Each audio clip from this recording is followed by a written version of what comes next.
here is a story that I wrote over about the last 3 or 4 years. I had ideas and then they left, and then various other reasons for not finishing it, but it just got finished relatively recently. So the start of it is old and the end of it is fairly new. And when we think about the idea and the shape of the north of North County Dublin, and any of you who are familiar with it will have an idea of the topography of that particular area. But anyway, from the top windows of Burke's old house, it was easy to see the moat on the other side of the valley. And what's a moat, says you? Well, it's not a trench filled with water or with a drawbridge anyway. No, I'd say the right term is a motte, and sometime in the past, or maybe even before that, it was made a kind of a Norman thing. Make a good pile of clay, maybe 20 feet high, put a fence around the top, build a fort or a bailey on top, and control a route, a river, a valley. Some of them developed into tower houses or castles. Some of them were just left there. People forgot the original purpose of them and said they were old graves or fairy forts, particularly if there was a tree or two growing on top. Anyway, they were generally left alone. And so it was with the one Bill Burke could see from his upstairs windows. In his youth, he'd often ridden a horse past, but he was always in a hurry, never stopped to have a look, didn't care anyway. Now that the pace of life had slowed down a bit, Bill often thought, I'm going to walk down the fields and through the woods some day, and I'll cross the river and walk up to that moat and have a good look at it. I don't know if that's an oak tree or an ash or a sycamore that's on top, but some fine morning I'm going to do that. So, one June morning, Bill had all his ducks in a row and he walked down his brother's first field on a straight line for the moat. He was standing out in the mist like a boat on the sea, looking like a mysterious island, an adventure waiting to happen. Just into the second field, Bill met a cow calving. His cow was a family pet, the brother's favourite animal in the world after his children, and she was in trouble. It wasn't a one-man job, so what could Bill do? Only turn on his heel and run off towards the brother Harry's house. Roused them up, got ropes, sticks, calving jacks, you name it, and back over the field to Maggie the cow. 2 hours later they had a fine heifer calf. Every known complication was there, but anyhow Maggie and calf were grand. Bill was in no form now for walking. He just walked back to the yard. You see, Bill had left the family farm fairly early and gone to London. Worked hard, played hard, made serious money. Finally came home, bought the old homestead from Harry the brother, and set about restoring it. It was a win-win situation. Harry got the money to keep the farm running. Bill got to spend years working in the basement, the attics, everything in between, as well as being an unpaid farm worker. Lucky, he had plenty in that wedge of money, so it was only lately he started looking around at his native place. During that month of June, Bill didn't get a chance to go exploring anymore, but when he went to the pub, as he sometimes did in the evening, he inquired about the moat. Everybody said, ask the Larkins. They own the land of his own. I haven't a clue, said Martin Larkin. I don't know what it is or was, but we never interfere with it. Tell the truth, I never stood on it. When we were kids, Boot Farrell had us terrified to go near it with all sorts of lies and stories about fairies. Then when I was older, the old lad wouldn't give us a minute to explore. Go up any time you want and look at it, but mind the bull in that field though. Grand evening in August, Bill headed out, down the field, the next field, through the wood, into the river field, crossed the river and up the bank to the road. Just as Bill reached the road, and a quiet road it was, and is, along came a complete stranger in a Ford Escort, dodged a big stone on the road, drove straight through the hedge and commenced to roll down the bank to the river. What could a man do? Bill had to go to the rescue, grabbed hold of the back bumper and tried to hold on, but only the car struck a big gold alder tree. It'd be in the river. Now what? Well, the car had to be got out of there, so back to the yard, get a tractor, ropes, chains, straps, drag the bloody car out through the hedge, pull out the wings, mudguards, send the man on his way. All takes time. So, bring back the tractor to the yard, back to the house, have a beer, a drop of the crater, read the paper, watch the TV, go to bed. Next morning, Bill was going to London to catch up on a few friends, stuff like that. Then the harvest was coming, race meetings to go to, you know the way it is. And it was a damp Sunday in October when Bill took his mission again. This man didn't give up. Of course, when he got down to the river, it was in flood and there was no way across. He just wasn't going around by the road and over the bridge. Up that way? Nope. Home. 6 months passed. Winter, Christmas, work and leisure, hard weather, Leopardstown, Navan, Ferryhouse had to be attended. Actually, the bookies hated Bill Burke. He wouldn't be happy with the win. He'd regularly bring in flashy doubles and forecasts and accumulators. Anyway, springy, growthy morning in May, Bill took down the field, the second field, the wood, the whitethorn, flowers, ash and oak coming into leaf, grass growing. Great to be alive. Through the river, up the bank, over the road, into Larkin's field. Bill, the very man we're trying to get this last hour to spend to get these sheep in. The old dog is sick, and the feckers are running rings around us. Here, will you go over to that gap along Sweeney's? We'll surely get them this time. They didn't get them that time, or the next time, or the time after. But eventually the sheep got fed up of annoying people, left the field into the lane and down to the yard to be dosed or tagged or whatnot. And Bill couldn't very well leave them to it. A couple of hours later, he had the dinner in Larkin's, always a legendary dinner for whoever was there.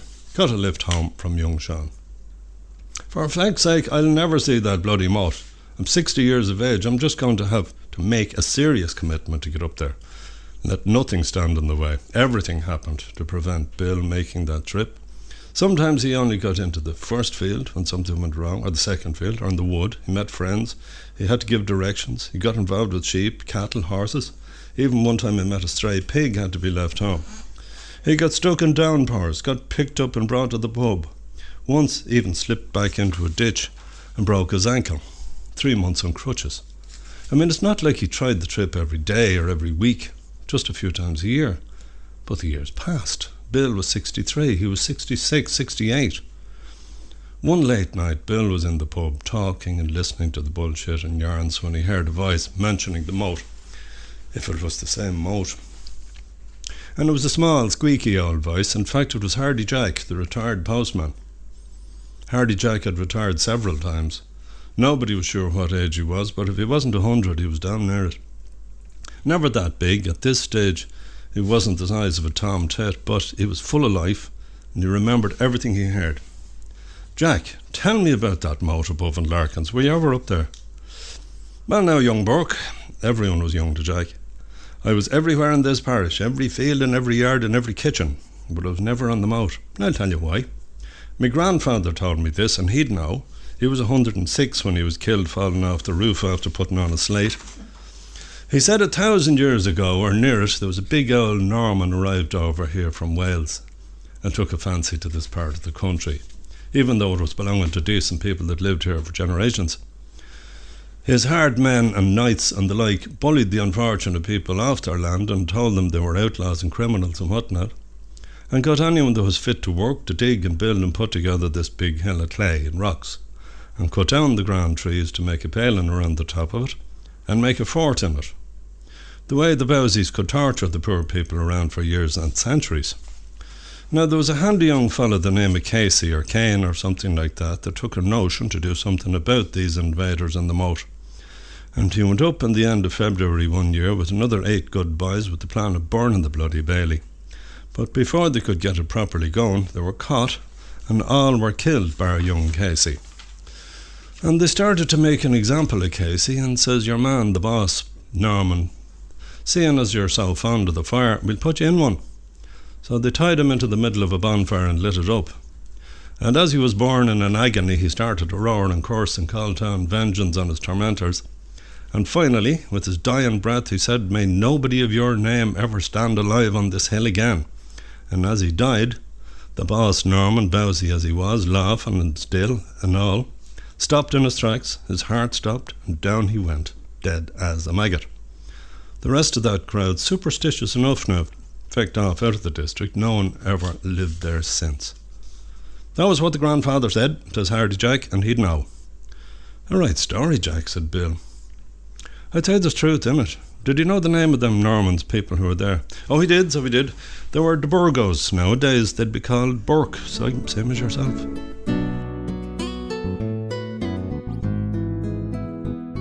It's a small field, 7 or 8 acres, I suppose, and maybe not the best land around. You might well wonder why it has 2 magnificent piers and fine iron gates. There's a reason for this, and it goes back more than 100 years.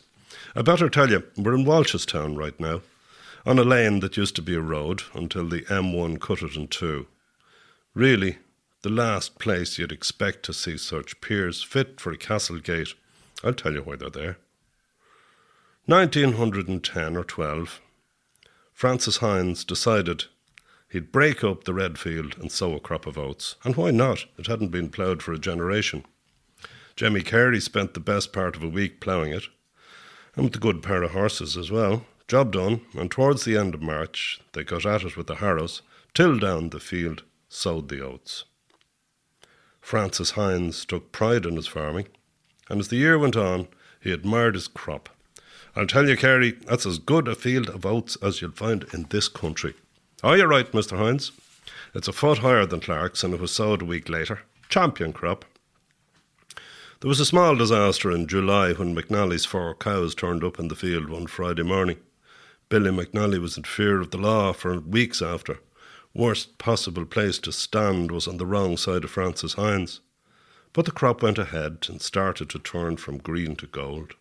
And finally, in September, it was time to cut. The binder was greased and oiled and reaped away in the furze field, in the high field, in the bush field. And then it was down to the very bottom of the farm to the red field to cut the champion crop. And cut it they did. Such a crop. A full head of oats. The straw, that golden straw, was surely 4 feet long. The sheaves were stucked and left to dry. Then something happened to change the course of history. The access to the red field was a narrow bridge across a deep ditch from the field above, and so on across 3 other fields to the yard. End of September, the bridge collapsed. Francis was a man to make decisions quickly. We'll make a rick in the field, he said. I want to get that oats safe as quick as I can. That straw is promised to a man in Lusk for thatching, and I want nothing to happen it. We'll get the mill down to thrash it here when we get the bridge fixed. It was a bad, broken autumn, and the bridge never got fixed. Thrashing time arrived. Francis got talking to Mangan, the millman. Francis, we're able to come to you on Wednesday or not for another fortnight or 3 weeks, says Mangan. Oh, says Francis, we've no bridge to get down to the red field. Oh, God knows when it'll be done so. How do you deal with that? Jemmy Carey suggested, could you make a gap in off the road? That way they could bring in the engine, mill and all straight into the field. Hines always gave credit. Don't be an idiot, Carey. You were always an idiot. How could I do that? The place would be a show. People would walk into me land from the bottom. You could put piers and a gate in it, Mr. Hines. Look, it'd have to be the biggest field gate in the country to let in Mangan's engine and mill. On Monday morning, 6 men with shovels, bars, horses, carts, stone, pipes swung into action. On Wednesday night, the mill always arrived at night, Mangan's traction engine, roaring, blowing smoke and sparks, clattering, pulled into the red field with the thrashing mill. People came from miles around to see the whole circus rolling in, where 2 days ago there was no gate. The thrashing was done. Record amounts of oats, the best straw ever seen. It was drawn away to waterproof the roofs of Lusk. And before the week was out, the master Casey had started to build the new piers. The red field was a thing of the past. From then on until the present day, it's the engine gap.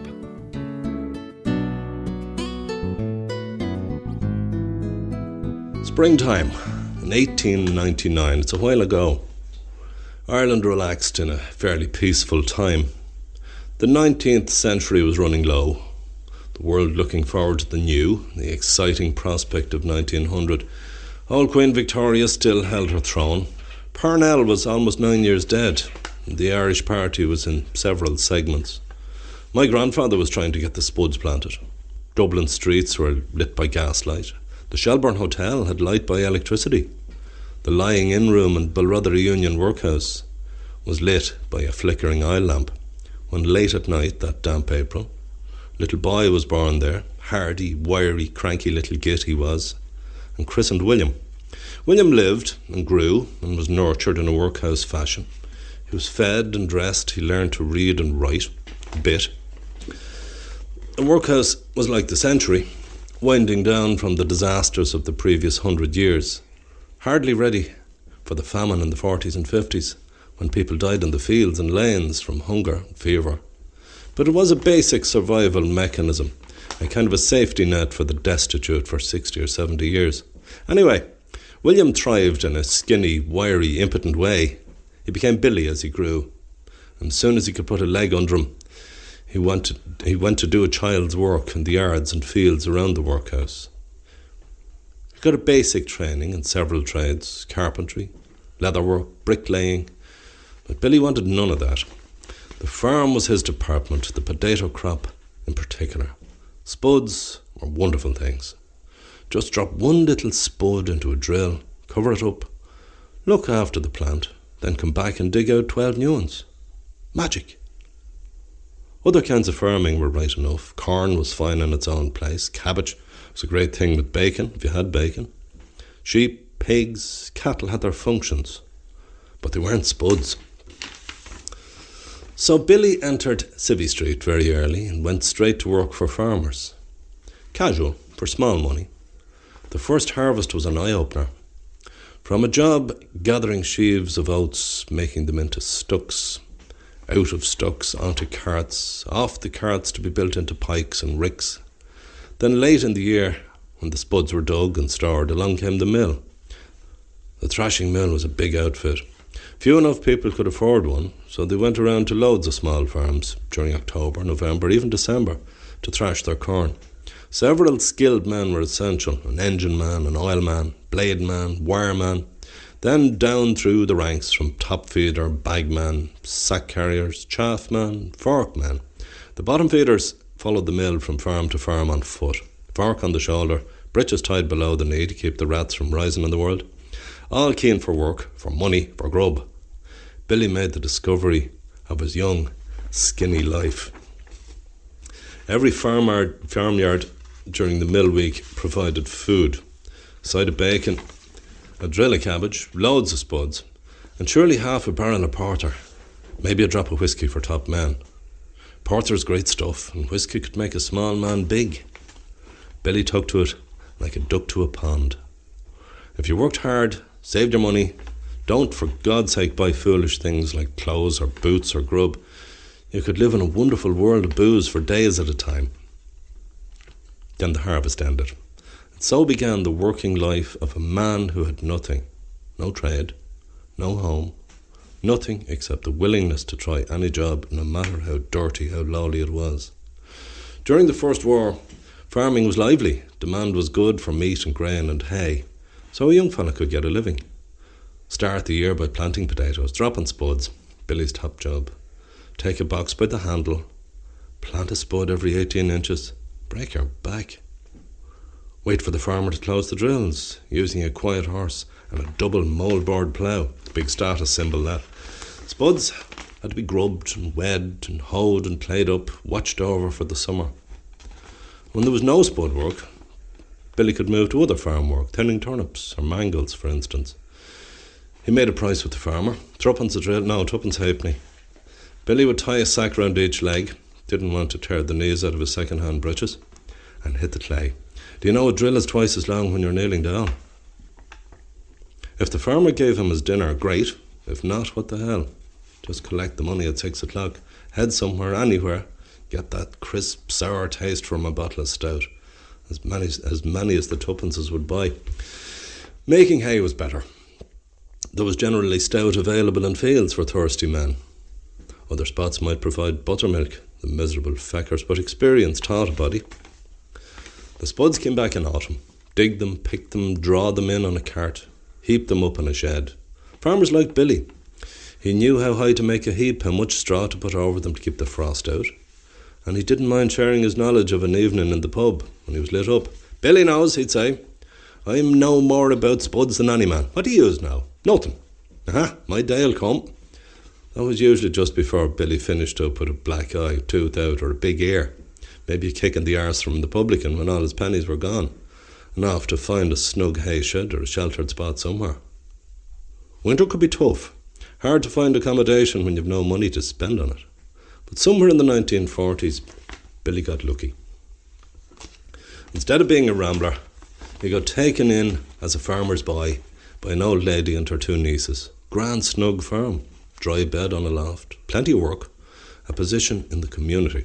He could spend his winters feeding cattle with hay and oats and turnips, feeding pigs and hens, turning his beloved heaps of potatoes, making sure to pick out the bad ones, break off the buds, reserve just the right ones for seed, and every day pick one special bucketful for cooking.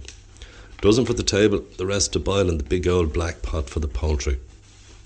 Income wasn't great, but Billy could go out on loan to other farmers in busy times, and when he got hold of cash, he could take to the pub. The man o' war was his favourite. He could lay down the law, fight and roll home down the road. He might make an address to the ladies of the house through the locked back door as they quivered in their beds. "Oh, you think you're great people, don't you? With your house and your land and all. Old Bill is people too. Better people altogether.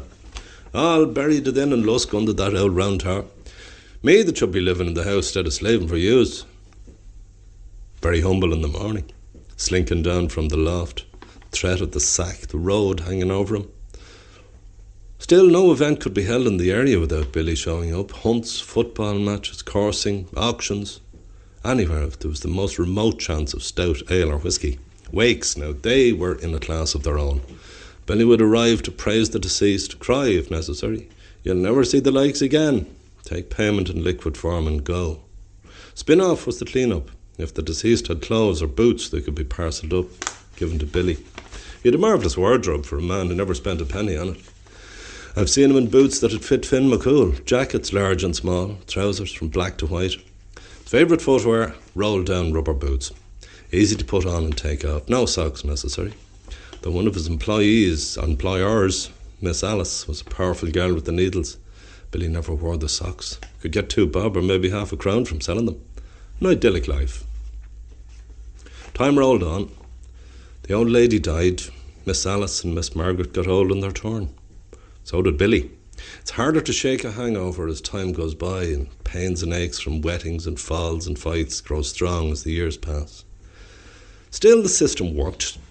Billy did what he could on the farm, even though most of it was rented out after Miss Alice passed away. There were still hens to feed, a cow to be milked, and a good garden of queens and Carr's pinks to be planted, dug, minded, picked through and gloated over.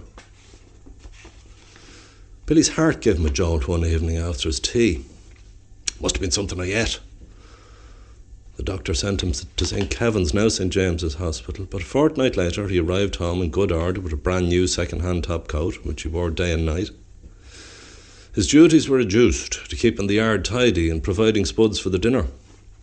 One Tuesday morning, spud boiling time was passing, so Miss Margaret made her way out to the shed.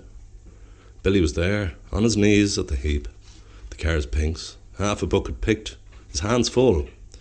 But at some moment his old spirit had fled away and left the bedraggled, worn old body behind in its second-hand clothes and turned-down boots.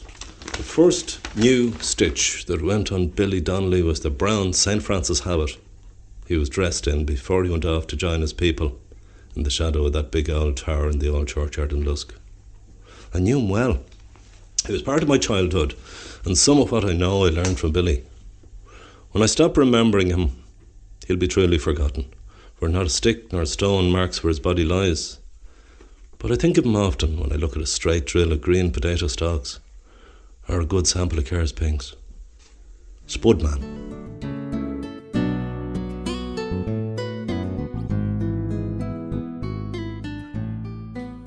George had dozed off in his chair after having a bit of lunch. Woke up with a jolt and a snore, the sunshine through the kitchen window on his back. I'm tired, he thought, and it's no harm to have a few winks. But that won't get the bales stacked.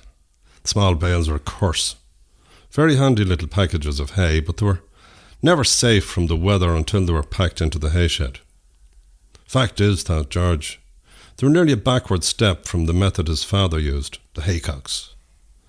Haycocks were waterproof when they were put together and headed.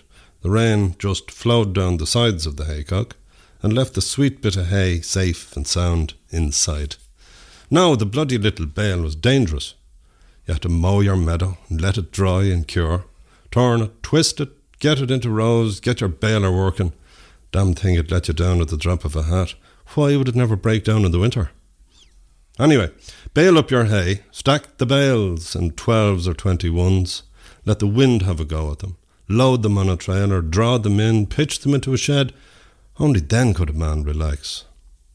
Must get out there and stack that field of hay now. He could smell the scent of the fresh hay, the sweet vernal, the real smell of the summer.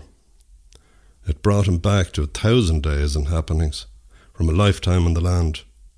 One evening, he stacked 850 bales of hay in the river field on his own, then played a football match against St. Pat's at a field evening in Ballybockle. A friendly match, they called it. Biggest row ever seen in the village. The whole 30 players in a heap in the middle of the field. Mothers, girlfriends, owl lads, kids, dogs, fighting fit to bust. Best bit of fun they had for years. Black eyes, teeth out, roaring, cursing, and overall, the smell of the cut grass from the pitch. The grass. Jesus, the bales. They'll have to be done. If we get a shower now, we're bunched. That was one thing his father always said. When you mow your meadow, you should always sow a few drills of turnips. That way, if it rains, you're still ahead. At least the turnips will grow. And thinking about the showers, the smells from the hot fields when a shower had passed. It was the smell of farming, the smell of spring or summer, the smell of growth, the smell of life. Whatever weeds or wild flowers were around, the grass, the young barley, all gave out their perfume after a summer shower. Of course, every season, every month had its own aroma. As the year crept on, the ripening corn gave out a great scent. And when the combines passed and the fields were cut, the clean straw left its own flavour. The potatoes as well, especially if somebody burned a few stalks like they used to years ago. It was unique. Even in the winter, when the plough was out, the smell of the fresh turned sod was magic. But none of them could touch the hay for a smell. After a hard day's work, and somebody lit up a cigarette or even a pipe, that smoky smell over the dewy, herbal hay smell was the smell of George's own youth. Enough, anyway, I'm away to stack the river field. I'll have to ask this woman what time it is. Hey, miss, what time is it? Ah, Dad, do you not know who I am? I said, Mary, Mary was Mammy's name, Dad. I don't know what I was thinking. I have to stack the bales. The hay is in the shed, Daddy. Were you dreaming? I think I was. I was thinking about the summer, the crops, the hay. God, the summer days were great. The wet days weren't too bad either.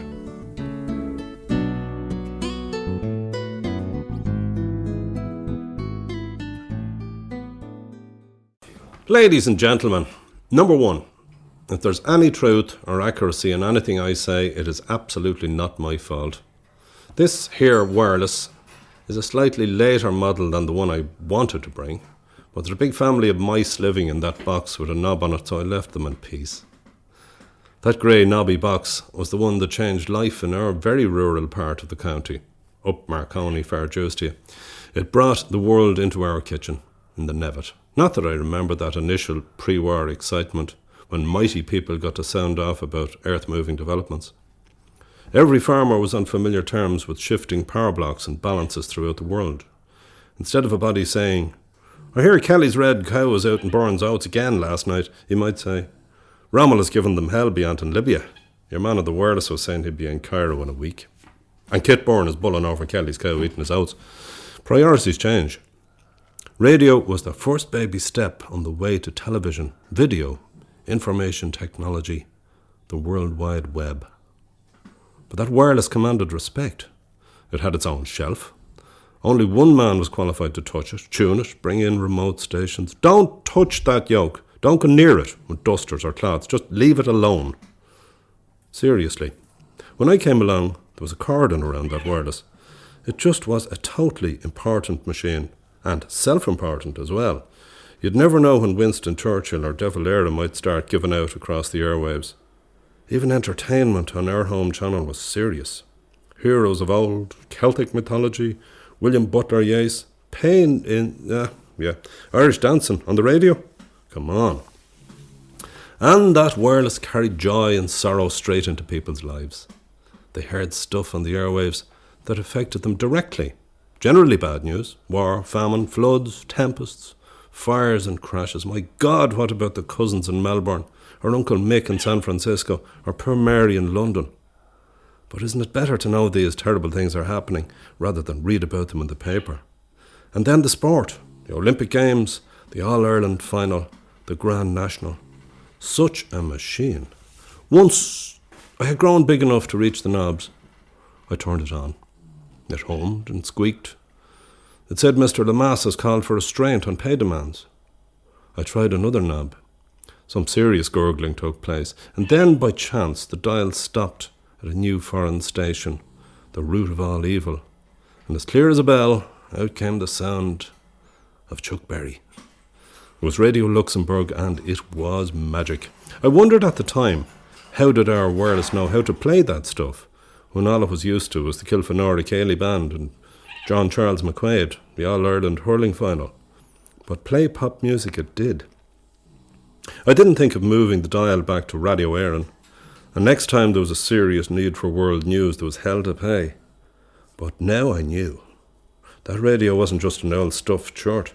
It was ready and willing to let its hair down and boogie with the best man at the controls. Up, Marconi, you buy you.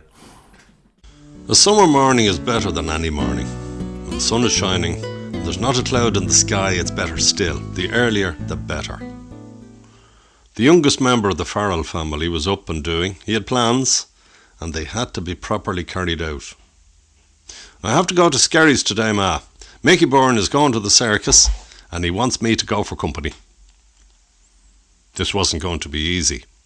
There were 7 girls in a row in the Farrell's house before this fella came along, and he was the apple of his mother's eye. She couldn't bear for him to be out of her sight. When he got a job with Tom Larkin, she found many a reason to pass by whatever field he was in.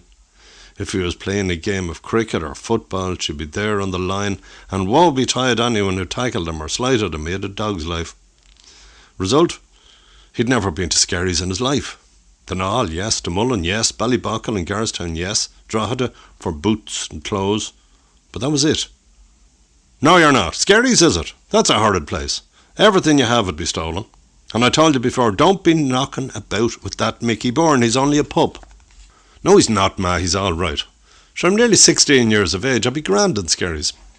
Them circuses are wrong. Father Sweetman was saying the other Sunday they were occasions of sin. I'm sure they'd kidnap young lads and bring them out foreign. No, young Farrell, you're not going. Don't call me that feckin' first name, Ma. I will. You're my special man and you have a special name. This lad would give us 2 ears to be called Johnny or Jem or Charlie, but not that bloody title. Look, I'm going, Ma.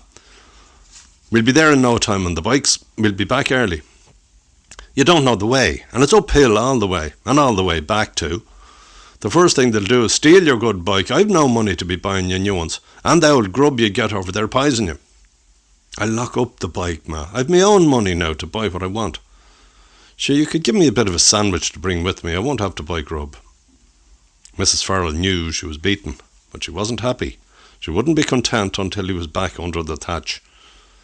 She wrapped up a fairly hearty heel of brown bread. Wouldn't do to have him enjoying himself, and gave him about 6 yards of a chain and a padlock for the bike. One more try. It'll be raining in no time. That bright morning is a very bad sign. Not at all, says he. I'll be grand. If Mrs. Farrell only knew, Mickey Byrne wasn't going at all. This was a solo run and a try for independence. So at 12 o'clock, away he went, bit lopsided on the bike with the weight of the chain, but grinning like a dog. This was the life. The knoll never looked so well as he shot through it and took the Balbriggan road past the big house at Reynoldstown. Given its speed, it wasn't uphill at all. He turned at Dollahassey, the home of the Caseys, and through the Mat and Bowhill. He'd done serious research on the best route he could take. At Balrotherry he headed up towards the Black Hills. From there he could see Skerry sprawled out in front of him with its islands and beaches. It was like everything he had ever imagined.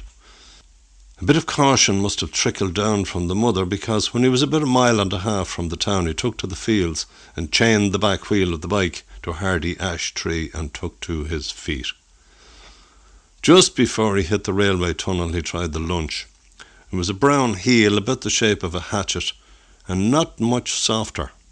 So he gave it to a dog he met. The dog went off and buried it in the hope it might get tender. Skerry's on a sunny summer day in the 1950s, with a circus in town. It was packed. It was Las Vegas. It was Monte Carlo. It was Rio. Young Farrell was beside himself. He pushed through the crowds, slapping his pockets to make sure the pickpockets his mother had warned him about didn't dip him. At every turn there was something new. There were 3-card trick men. There was a strong man. There were shops and stalls. A bit of lunch might be in order now. A few oranges, bag or two of chips, 4 tomatoes, bottle of red lemonade, bottle of Sidona. There was never hunger in Farrell's house, but the fare was fairly plain. This was gourmet style. Having eaten and drank and seen the sights at his leisure, young Farrell parted with the tanner for his circus ticket and found himself a seat on a plank at the back of the crowd with his head stuck to the canvas and settled in for some serious entertainment. Live music, trumpets of all sorts, a bundle of white ponies doing their stuff in the ring. He couldn't wait for tigers and trapezes and girls in tights. Now, the digestive system is a very complex process.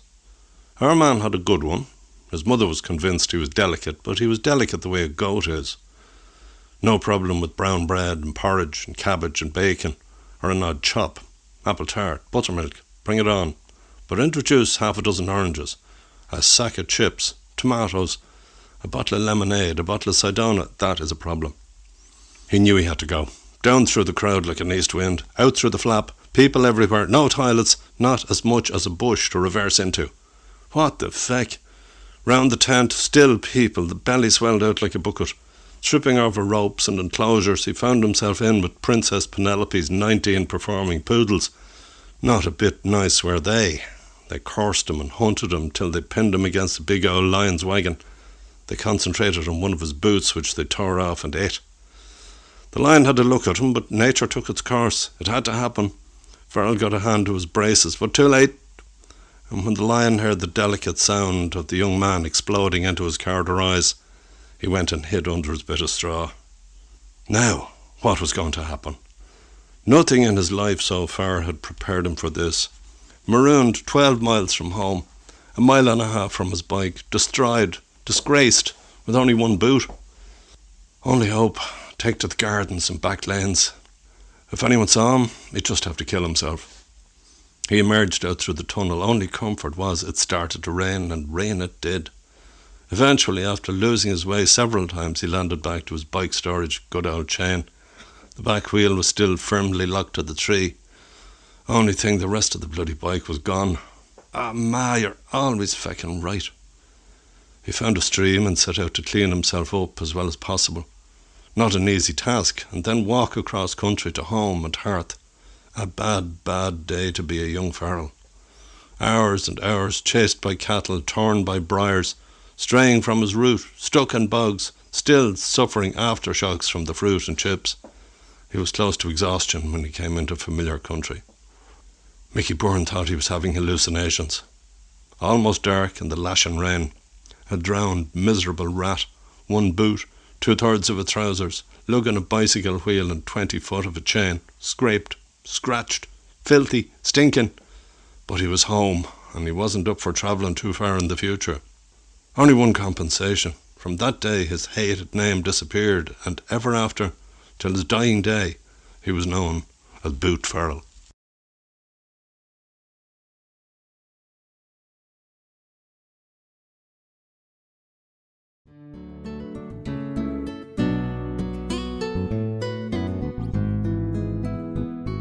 The only thing worth remembering is that we will be forgotten, as will our achievements.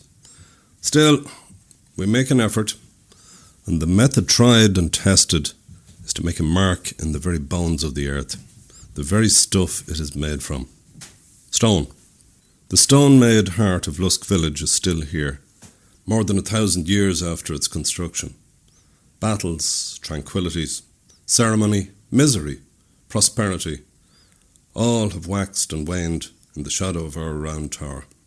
The village has grown up and been thrown down many times around this stone centre, and around its roots a tiny stone city has formed, a little city of the dead. There are tombs and headstones, memorials to the great and to the plain. The very first one to catch the eye is dedicated to Sir Robert Eklund of Kinure, near Rush. Rush House, or Kinure House, was home to the dominant landholders of the area. Robert's grandfather, Sir Henry, bought the estate from the Duke of Ormond around 1708. Sir Robert inherited in 1725, and according to the verse on his tomb, was a model of decency. His wife Elizabeth, née Bellingham, made a minor adjustment to Alexander Pope's writing to come up with, "Here lays an honest man without pretence, blessed with plain reason and with common sense. Calmly he looked on either life, and here saw nothing to regret or there to fear. From nature's temperate feast rose satisfied, thanked heaven that he had lived and that he died." Elizabeth doesn't share his final resting place. She took herself back to her own people in England and is buried at Wigan, far from Lusk's Eklund tomb, which the Lusk Heritage Group contributed to restoring in the recent past. Originally, you see, the medieval church of Lusk was a huge affair and enclosed the Eklund tomb and its older stablemate, the Burnwell tomb, before the altar. Nature took a hand in the affair 180 years ago with the infamous big wind which took away most of the roofs in the village, including that of St. Machelin's Church. When the new, smaller church was built, the stone memorials were left outside in the elements. Robert Eklund's tombstone remains there. The Barnwell's stonework was recently rescued and rehoused in the belfry. Just as important in the scheme of things are the rows of headstones around the church. Every name cut in stone was a person as real as you or I, a life lived in joy or sorrow, gone as we will be. The stone will last, but in time, even the marks people make will fade away.